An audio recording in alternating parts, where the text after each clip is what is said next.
Class 9-এর ছেলের গুনাহ শুনলে, ক্লাস 9-এর ছেলের জিনা ব্যভিচারের কথা শুনলে পাগল হয়ে যাবে না? পাগল হয়ে যাবে। শিক্ষের একান কি বলে,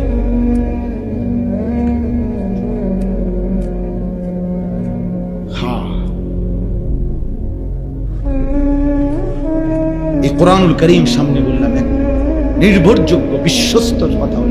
এই 15 দিন আগে আমার একজন 7 বছরের বাচ্চা আপন বাবার বড় মোবাইল দিয়ে উলঙ্গ ছবি, রব্বে কাবার কসম, কোরআন শরীফ সামনে রেখে 7 বছরের বাচ্চা। আমার জাতি ধ্বংস হবার আর বাকি কথা বলেন। জিজ্ঞাসা করেন যে কতদিন হয় নামাজ পড়া, কতদিন? মানে একজন 18 বছরের ছেলে অগণিত জিজ্ঞাসা করেন যে বাপ 5 ওয়াক্ত নামাজ পড়ো নাই, অথবা পড়ছো মনে পড়েনি গত 2-4 বছর।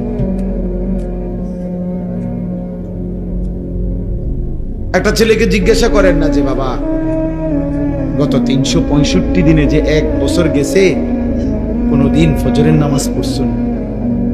তুমি জানোনি ফজরের ওয়াক্ত হয় কয়টায়, সূর্য ওঠে কয়টায়? আমার জাতি আর কতদিন ঠিক? আমি এই 3-4 দিন আগেও এক মসজিদে সারা রাত জার্নি করে ফজরের ওয়াক্তে এক মসজিদে ঢুকছি। মানে এক জায়গায় যাচ্ছি, ইচ্ছা করে নাম বলতেছি না জেলার, এই মনে 1 সপ্তাহ হবে না, ফজরের ওয়াক্তে দেখছি ইমাম সাহেব, বিশাল মসজিদ, খুব সুন্দর মসজিদ, অত্যাধুনিক সুন্দর ঝকঝকে টাইলস, বাথরুম, ওযুখানা। আহা, কসম খোদার ফজরের নামাজে নিজ চোখে দেখছি সির্ফ ইমাম সাহেবের পিছনে একজন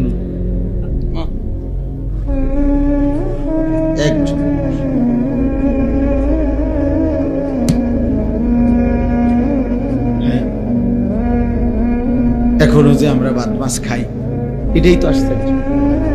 এখনো যে বাতাস বয়, এখনো যে রোদ ওঠে, সূর্য ওঠে, চাঁদ ওঠে, এটাই তো আশ্চর্য, এটাই আশ্চর্য। এই জন্য দোস্ত এটা জরুরি, কোনো বাবা তার সন্তানকে আল্লাহর কথা বলা থেকে বিরতি দিতে পারে না, এই সুযোগ নেই যে হুজুর আমি তার এমন 2টা বছর বুঝাইছি। বিশ্বাস করেন হুজুর, কিতা বিশ্বাস করতে কইছি না তো, 2 বছর, 2টা বছর হুজুর জানটা শেষ করে গেছে। 2টা বছর, বাপরে, আজকে মনে হয় 1 সপ্তাহ লাগাইয়া হুজুর তারে বুঝে। মানে 1 সপ্তাহে যেমনি টান দিছে উনি, 1 সপ্তাহ কোনো এত লম্বা না, আমনে যেমনি কইছি, বুঝছেন? 950 বছরের দিকে চিন্তা করলে 1 সপ্তাহ বিরাট কিছু, 2টা বছর অনেক কিছু। তাইলে এই জন্য কোন স্বামী তার স্ত্রীকে আল্লাহর দিকে ফিরাইবার চেষ্টা, বিরত হওয়ার সুযোগ। কোন বাবা, কোন মা তার সন্তানদেরকে আল্লাহর দিকে ফিরাইবার চেষ্টা বন্ধ করার অনুমতি নেই। অনুমতি অনুমতি হবে সেদিন আল্লাহ যদি ডাইরেক্ট জিবরাইল পাঠাইয়া আপনাকে বলে, নাই তো 3 বছর না, মৃত্যু পর্যন্ত আপনাকে আপনার স্ত্রী সন্তানের ঈমান, আমল, আখিরাতের কথা বলতে হবে। হুজুর এখন আর বয়স হয়ে গেছে, অন যদি জি পুত্রে বেশি কিছু বলতে যাই, শেষ বয়সে না খাইয়া মরতে হইব, পুত্রের বউ আর ভাত তরকারিও দিবেন, এই সমস্ত ধোকাবাজি কথা, বাটফারি কথা, খোদার কসম আখিরাতে মুক্তি মিলবে। কারণ কোন মানুষ যদি 3 বেলাও পেট ভরে খানা খায়, তারপরও তার মৃত্যু হয় না? তাহলে আপনি বুঝি শেষ বয়সে না খাইয়া মরবে। তারা শেষ বয়সে যারা নিয়মিত খানা পায় তারা তো মরে না। না না, এমন লোক আমি শুনি নাই মরতে। আপনারা শুনছেন কিনা কে জানে, মরে তো তাইলে আর আপনি কি করলেন? অনেক মানুষ আছে, আহা আপন সন্তান চোখের সামনে জাহান্নামের দিকে ছুটতেছে, উনি মাতেও না, উনি আপেল খায়, মালটা খায়, আর উনি জানে এটা হারাম করে, ফুতের ইনকাম সুদ, 2 নম্বর না 6 নম্বর। উনি মাতেও না, উনি বন খায়, চা খায়, বিড়ি খায়, পান খায়, কোন রকম কয়, কোন রকম আল্লাহ আর হইয়া যেতে পেরেছে।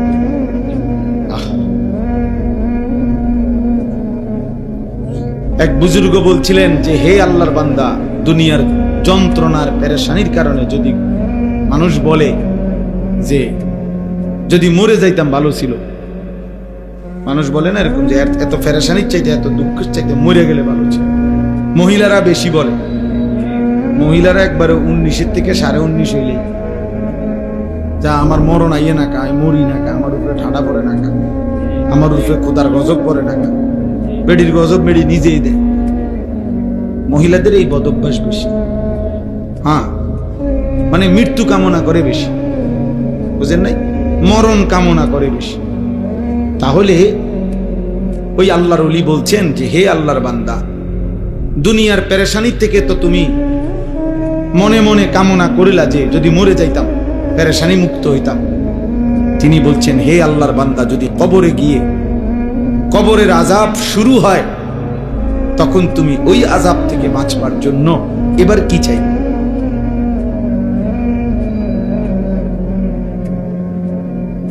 বুঝেন নাই? দুনিয়ার পেরেশানি থেকে বাঁচার জন্য তো আপনি মৃত্যু চাইলেন, আচ্ছা তো মরলেন আর কি। তো এখন কবরে গিয়ে যখন আযাব হবে আল্লাহর নাফরমানির কারণে, তখন কি করবেন? তখন কি চাইবেন? আবার দুনিয়া আইতে চাইবেন? আমরা মস্কারি, হ্যাঁ,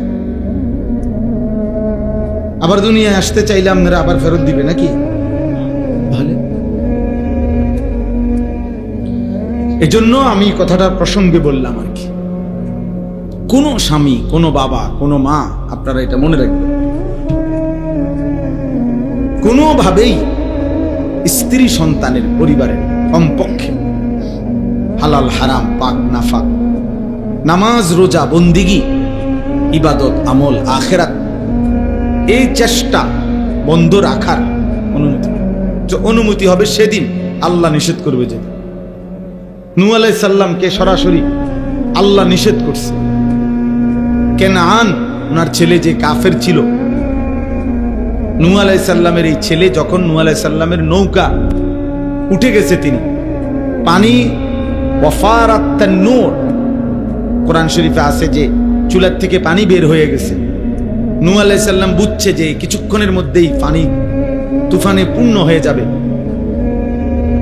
তো তখনও নূহ আলাইহিস সালাম ছেলেটাকে বলছে, বাবা কালেমা পড়ে ইয়া বুনাইয়া রকাব মা'ানা, আমার সাথে নৌকাতে উঠে আসো, বাপ ঈমান আনো। নূহ আলাইহিস সালামের ছেলে বলছে, না আমি নৌকায় উঠব না, সাআবি ইলা জাবালিন ইয়াসিমুনি মিনাল মা। নাফরমান ছেলে বলতে লাগছে যে বাবা আমি ওই পাহাড়ের উপরে গিয়ে আশ্রয় নেব, এত উঁচা পাহাড়ের উপরে তোমার খোদার পানি যাবে না, বন্যা হইলে ওইব আর আল্লাহ বুঝি হিমালয় পর্বতের উপর, বুঝেন নাই? সেই বুঝছে, মনে করছে এটা। তো নূহ আলাইহিস সালাম তখনও আবার বলছে লা আসিমাল ইয়াউমা মিন আমরিল্লাহ, না রে বাপ, আল্লাহর আযাব থেকে আজকে কেউ বাঁচাইতে পারবে না, তুই ভুল কইরো না বাবা, আসো না। ছেলেটা আসে নাই, উনি টানাটানি করছে। তো আল্লাহ তাআলা বলেন ওয়া হালা বাইনাহুমাল মাউজু, কিছুক্ষণ পরে তুফান বাড়তে বাড়তে ওই পর্যন্ত এসে পানির একটা ঢেউ একটা ধাক্কা দিছে, এই ধাক্কার সাথে সাথে বাপ আর ফুত পৃথক হয়ে গেছে। ফাকানা মিনাল মুগরাকিন, নূহ আলাইহিস সালামের ছেলে কেনান তখন পানিতে ডুবা শুরু করছে।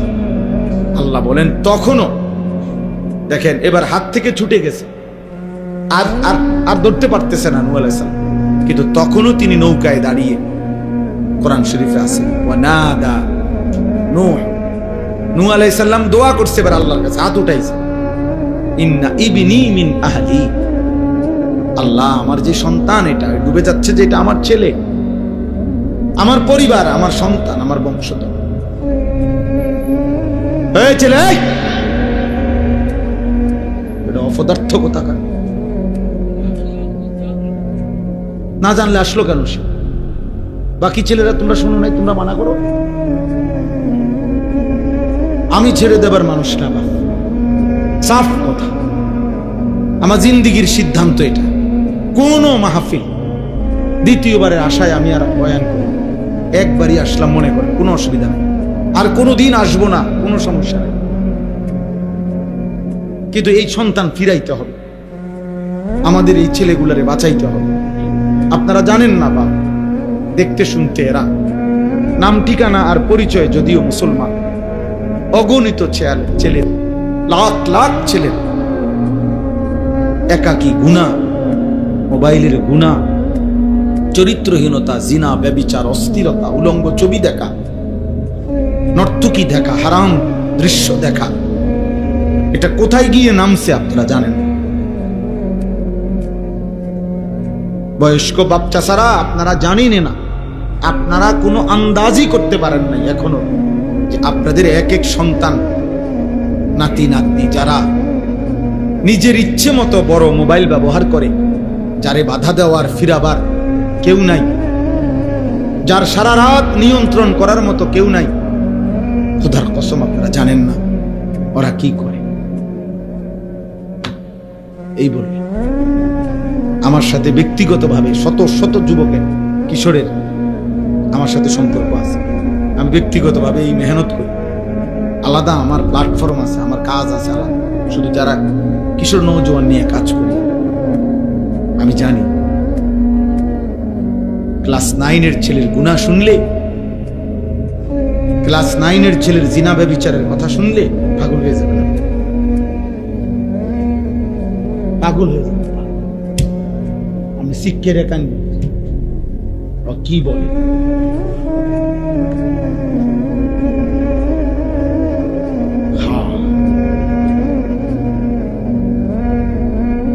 এই কোরআনুল করিম সামনে বললাম, এক নির্ভরযোগ্য বিশ্বস্ত কথা হল।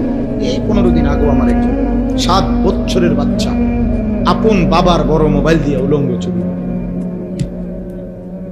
রব্বে কাবার কসম, কোরআন শরীফ সামনে রেখে, 7 বছরের বাচ্চা। আমার জাতি ধ্বংস হবার আর বাকি কথা।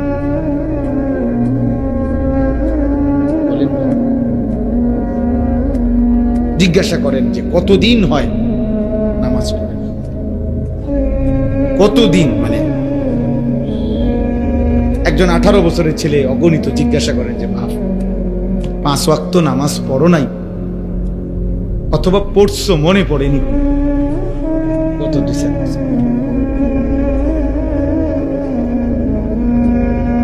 একটা ছেলেকে জিজ্ঞাসা করেন না যে বাবা গত 365 দিনে যে 1 বছর গেছে কোনদিন ফজরের নামাজ পড়ছো? তুমি জানো নি ফজরের ওয়াক্ত হয় কয়টায়, সূর্য ওঠে কয়টায়? আমার জাতি আর কতদিন ঠিক? আমি এই 3-4 দিন আগেও এক মসজিদে সারা রাত জার্নি করে ফজরের ওয়াক্তে এক মসজিদে ঢুকছি, মানে এক জায়গায় যাচ্ছি, ইচ্ছা করে নাম বলতেছি না জেলার, এই মনে 1 সপ্তাহ হবে না, ফজরের ওয়াক্তে দেখছি ইমাম সাহেব, বিশাল মসজিদ, খুব সুন্দর মসজিদ, অত্যাধুনিক সুন্দর ঝকঝকে টাইলস, বাথরুম, ওযুখানা, আহা কসম খোদার, ফজরের নামাজে নিজ চোখে দেখছি সির্ফ ইমাম সাহেবের পিছনে একজন,